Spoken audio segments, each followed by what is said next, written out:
Hey guys, Mohan Pober here, and in this video I'm going to show you how to follow QLA and dan-pena step by step and how to do it for beginners. So watch this video and we're going to walk you through step by step what to do if you want to follow QLA and dan-pena. Let's get to it. So hey guys, if you're watching this video, it means that you follow QLA and dan-pena. I went to the castle more than 4 years ago now, and since then that's what I'm doing. I'm following QLA. Watch some of my other videos on the channel to see the process into the details and nitty-gritty. But today I want to show you what to do if you follow in QLA and what to do step by step, especially if you kind of like just find out about dan-pena and you're not sure what to do next. Now I want to split this video into two parts. So one of them is kind of like the emotional mindset part, and the second part is more about the strategy and what to actually do. I really believe that any problem you have in business or in life in general is either a mindset problem or a strategy problem. And I know what you're saying, hey, I don't have a problem with my mindset and all that, but if you're following dan-pena, you know that he's talking a lot about your emotional bank account and how important that is. And I really still see that in myself and in my students and in literally my mentors who did tell me, and some of my mentors were literally billionaires almost in their 30s and multi-millionaires who run venture capital firms and private equity firms and been involved in many deals in the past. And they still tell me that wherever they want to grow, they understand that they gotta change something within themselves to basically become more emotionally stable or just grow as a person in general. So anything you have in life, it's either a mindset problem or a strategy problem. So let's get into the details of what you need to do in terms of QLA and following dan-pena journey, and what you need to do in terms of mindset and in terms of strategy. So let's start with the strategy. So in QLA in general, the first thing you gotta do is pick a sector, pick a niche, find an industry where you wanna work in. And I wanna really focus on the QLA in terms of buying businesses, because that's how Dan is teaching you to grow. There are basically two ways to grow a business, right? One of them is organically growing one client at a time, and one of them is external growth by going out there and buy businesses. Even if you never bought a business before, that's the plan. Let's find you a business that you can buy, an established existing business with existing clients, revenues, assets, and let's buy those businesses using other people's money. Let's leverage financial institutions and private investors and buy those businesses and try to leverage as much as we can from OPM, ideally all of this, right? So the first thing you gotta do is find a sector, find a niche. How do you find a niche? I don't want to overwhelm you, because I see one of the biggest problems I see with QLA, and many people who message me about QLA, is the fact that they don't pick a sector literally for months or years. And I'm talking about people who went to the castle as well, and they're still struggling with finding a sector. And my biggest suggestion for you is think about this. Find something, some combination of your passion, your experience, and your contacts. So think about your passion, your experience in life, and who do you know? What people do you know? And literally think with yourself, imagine you had a gun to your head, someone's pointing a gun to your head and told you, hey man, think about all those things, and if you don't pick a sector within a week, I'm gonna shoot you. And you gotta ask yourself, and he's gonna tell you with the gun, hey, you gotta pick the right thing for you based on your passion, your experience, and your contacts and people you know. You have a gun to your head, what's the right choice for you? And the first thing that comes up to mind, you just pick that sector. You can take a week, but within a week, you have a gun to your head, and unless you pick a sector, it's gonna shoot you. And the reason you do that is because the sector doesn't matter. The sector can matter. There's no one sector, like I know Dan is talking a lot about healthcare and telecommunication. Yes, those sectors are great, but there is good sector for a specific person based on the things that I just mentioned. So you gotta pick one based on what fits you and the people you know and your experience and your passion.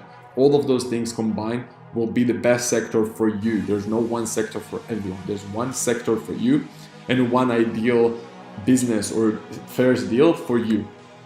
So keep that in mind. That's the first step. Now, overall, I want you to remember it's all about the nuances in the end of the day. All those different things, like most of the work you're gonna learn is while taking action. That's why accountability, support, someone to be around you to be able to ask him questions is so critical. Now, for those of you who don't have, you might tell me, hey, I don't have experience, I don't have context, I don't have those things. Just pick one. I don't give a shit, just pick one. And if you need ideas, reach out and I can help you pick one based on what I think are kind of like the easiest deals. But if you want, reach out if you don't have any experience. But in the end of the day, it doesn't matter, because what matters more is that you're going to stick with that industry.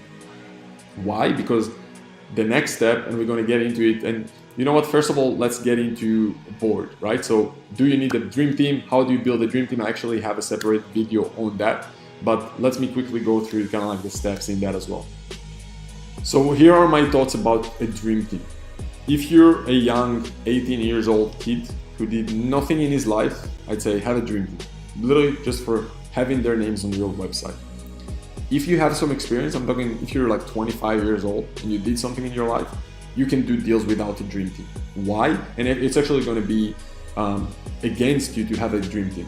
And the reason for that is because your first deals are going to be usually businesses doing between 1 to 10 million a year in sales.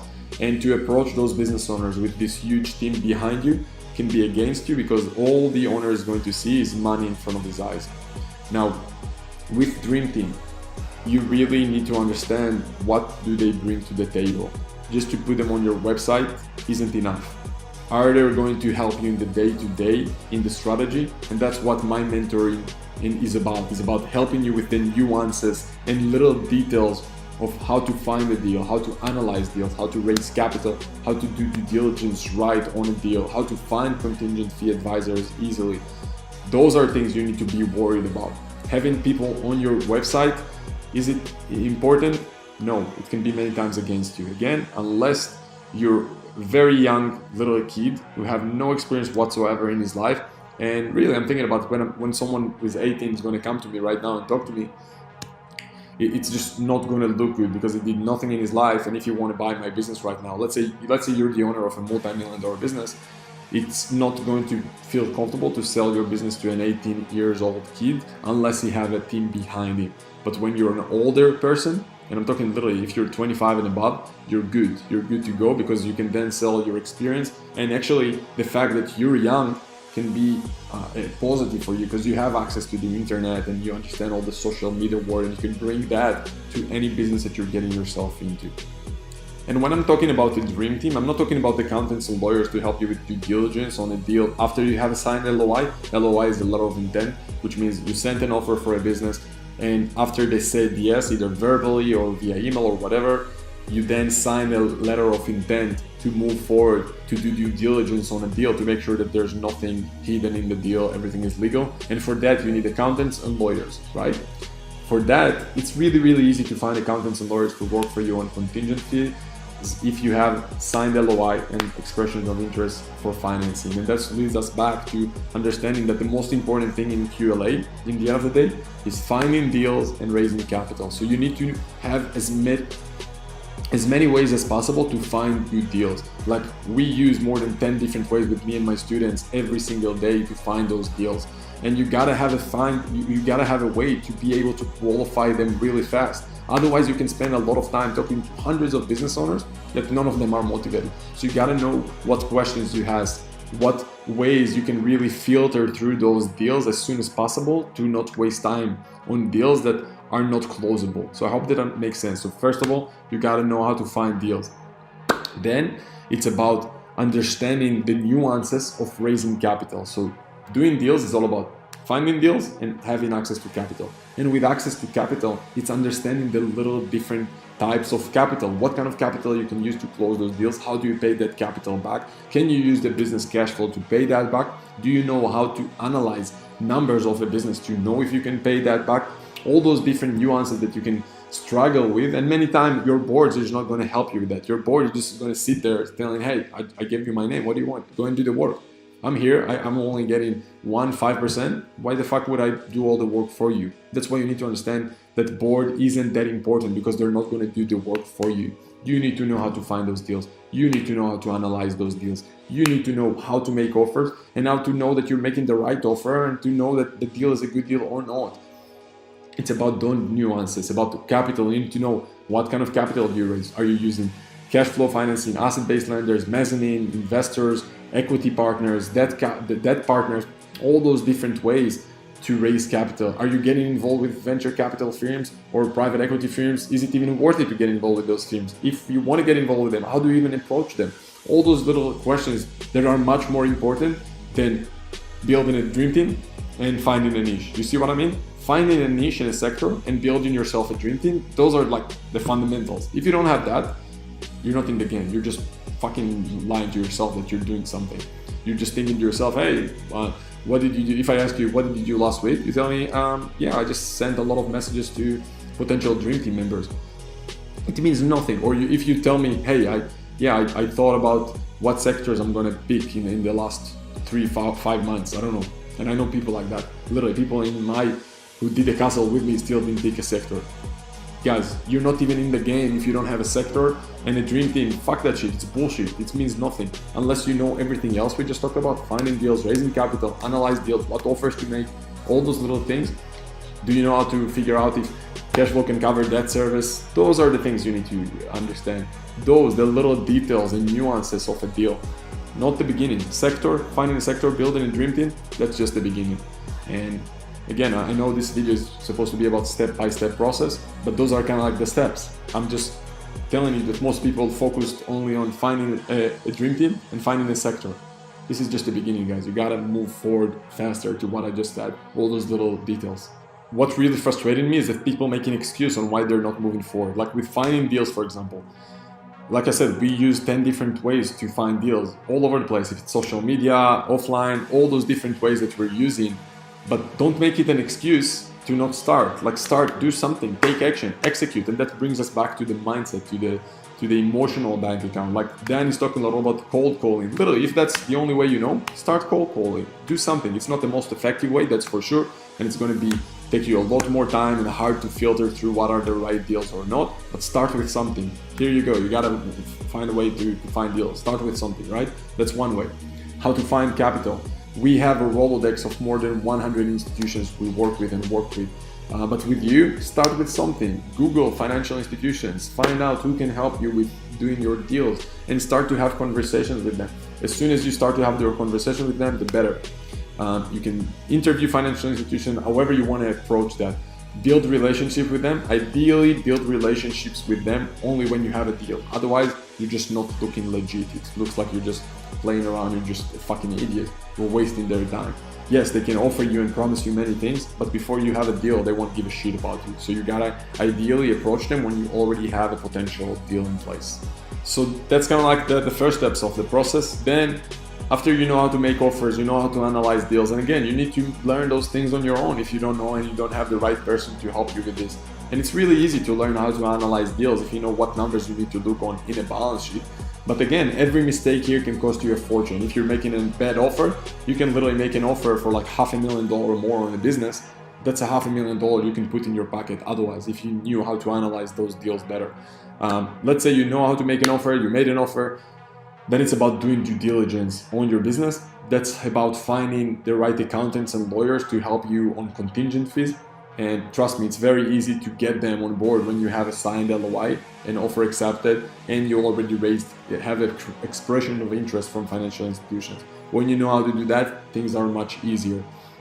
What else? So that's kind of like the first, those steps you got to focus on. This video is getting longer. I don't want to overwhelm you. There are lots of other videos and you can see the links in the description below. We have a free group on Facebook and there are a few case studies and other links you can check out in the bottom to get more value and learn more about the process and the nuances and the details. But I really quickly want to talk about, first of all, just so I won't forget, it's really important to also think who's going to run the business for you. So unless you're going to want to run the business yourself, think from the get-go, hey, who's going to run those businesses for me? I'm looking at the business. Can I find someone in the business? Can I potentially find someone outside? Do I have a hiring process of how I find those best people? You need to think about those things. Otherwise, you'll find yourself with a shitty business and you'll need to be there day to day. And the business won't even have enough cash flow to pay you anything because you didn't know how to analyze it right. And also with due diligence, you gotta make sure that you know how to have the right deals with accountants, with lawyers, so you won't get screwed. I know people who paid by the hour to accountants and lawyers on due diligence and literally had to pay multiple 6 figures on a deal if they close it or not. That's the last thing you want to do. So quickly before we end the video, I wanted to also talk about mindset and your emotional bank account. With that, you gotta have the right habits. You gotta have the right habits, and you gotta grow as a person always. You gotta always grow as a person. A few things and ideas. You gotta know what you're doing with your time. if you want to know what you're doing with your time, put yourself a timer on your phone every 30 minutes and write down in Excel sheet, what have I done in the last 30 minutes? And do it for a week. You'll be shocked after a week how much time did you spend on bullshit, on so much bullshit. It's going to make you much more aware of your time, where you put it, and how productive are you. Do that. It's going to change your fucking life. Have mentors, have accountability, have support. Make sure you have someone you can access to ask questions. This is critical because information is important, and obviously understanding the little nuances and details so you're not getting screwed is super, super important.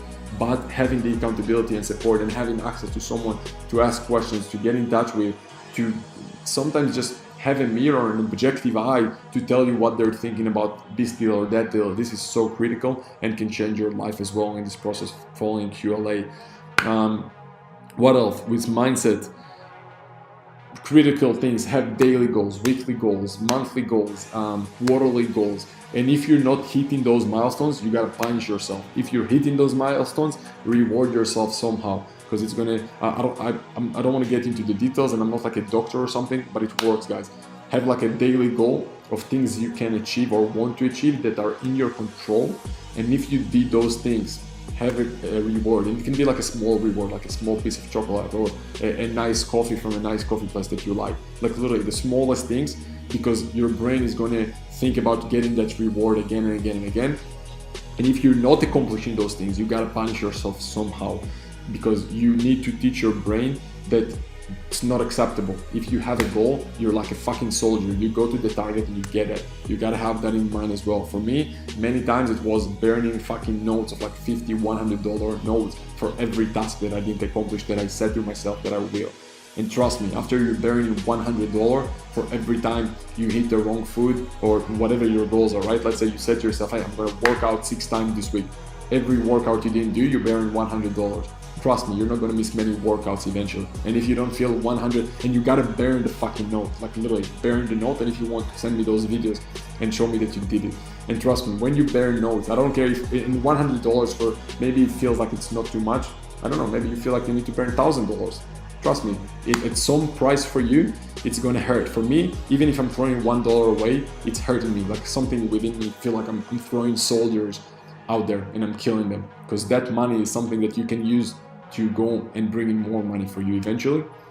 And trust me, you're gonna burn, if you have like 6-7 tasks that you need to do every day, and you're gonna burn $100 for every task that you didn't accomplish, eventually you'll do those tasks, and it's gonna be like, hey, I'm gonna die. If not, I'm gonna, like, it's either doing this or die. There's no way I'm burning that money anymore. So those are a few things about how to develop as a person and growing as a person. And every time you're gonna take more responsibility on yourself, and try to every month also have more capacity and do more and take more responsibility, grow every month. Like for me right now, I'm burning money every month if I'm not making more money than last month. Why? Because I want to improve. I want to make progress as part of my ritual. And if I'm not progressing, I want to have punishment for that. Why? Because I want to become the best version I can be. Yes, I can rest on my laurels and chill and enjoy my life right now. I don't need to work. But for me, I know that if I want to grow and become the best version I can be, I want to have some kind of punishment. Otherwise, I can find myself all day long lazy, because I don't really need to work if I don't want to. And those are kind of like the first tips that I had in mind on how to follow QLA, how to go out there, grow by acquisitions, buying businesses, and have all the little details in line. Yeah, I'm just trying to figure out if I forgot anything. Yeah, that's pretty much it, guys. If you want to learn more about that, see the links in the description below. We have a group of other individuals just like you, and we have other free value. Just see all the links in the description below. Get in touch, and I hope this helped you and opened your eyes to what's possible. And I hope you enjoyed it, and I'll see you soon.